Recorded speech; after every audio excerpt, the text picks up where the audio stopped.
Yo, what's up mga idol? Good morning. Bali ngayon, iwan ko lang sa inyo kung matutuwa kayo sa ibabalita ko. Kumpirmado mga boss, Carl James Martin may laban na. Pero bago ang lahat, kung hindi ka pa nakapag-subscribe sa aking YouTube channel, ano pang hinintay mo? I-subscribe mo na yan kasi bakit mga boss? Siyempre, ako yung kaibigan mong totoo na talagang hindi mangiiwan sa inyo. Okay. Hay nako, matutuwa kayo mga boss or hindi? Dito sa ibabalita ko, palaban ni Martin, Mexicano, mga boss, pero ang problema, katulad pa rin ng dati. Hay nako, Tostado Garcia. Napakadami namang talo nito mga boss. Hay nako, parang pakain lang din kay Martin. Hindi na talaga nagmamature ditong si Martin.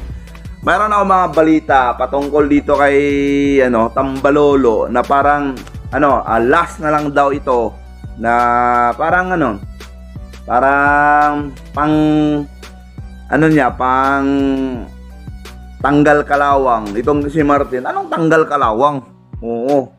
Ang tanggal kalawang, lagi namang lagi namang lumalaban si Martin mga boss. Ang sabihin na lang natin dito, siguro opinion ni Batang Mindanao para sa akin mga boss. Takot lang matalo ang kampo ni Martin, no? Sa totoo lang. Kasi unang-una, pinaghahandaan nila na magiging mandatory si Martin. Time to time mga boss dito kay The Monster na Uya Inoue. Kaya kung iisipin mo sa kabuuhan, napakalaking pira nito mga boss. Di bali na matalo ka, like what I said before mga boss sa aking mga vlog, no? Di bali na matalo ka, wag lang doon sa mga pipitsugin. Di bali na matalo ka, importante doon ka matalo kay The Monster. Kasi bakit mga boss? Parang nakakahukay ka ng ginto. Dito sa Pilipinas. Di ba? Kahit sabihin natin mga boss na ayaw mo na o mag-retiro ka na diretso sa karera mo as a boxer, mayaman ka na, mabubuhay ka na. Kung sakali man lang na ang makalaban mo itong si The Monster. Pero ang masasabi ko rin mga boss, ito po ay isang opinion ni Batang Mindanao. Hindi tayo eksperto, pero siyempre mayroon tayong kanya-kanyang opinion. At lagi kong sinasabi, sa opinion mo hindi magiging tama, hindi rin magiging mali. Pero ang opinion ko dyan mga boss, nakakahiya bilang isang Pilipino.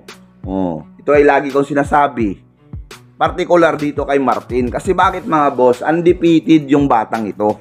Rising star sa Pilipinas. Ito yung produkto ng Pilipinas na pwede natin ipagmayabang.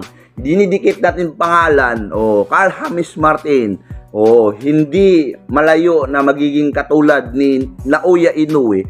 Pero yung mga kalaban, piling-pili mga boss. Kaya ako, siyempre, gusto kong makita na masubukan kung ano yung kakayahan na mayroon si Carl James Martin. Kung ano yung maibubuga niya sa ibabaw ng luna dun sa mga legit elite fighter mga boss. Hindi katulad nito yan.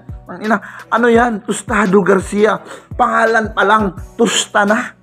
Ay nako mga boss. Kayo, ano yung masasabi nyo? Tapos dito, tuwang-tuwa na naman itong si Tambalolo mga boss. Kasi siyempre, di ba, ang mga kangkong nation dyan, wala pa rin. Wala. Tapos ngayon, natutuwa kaya mga boss? Yung ko lang sa inyo, ako hindi. Sa totoo lang, dapat sana matuwa ako.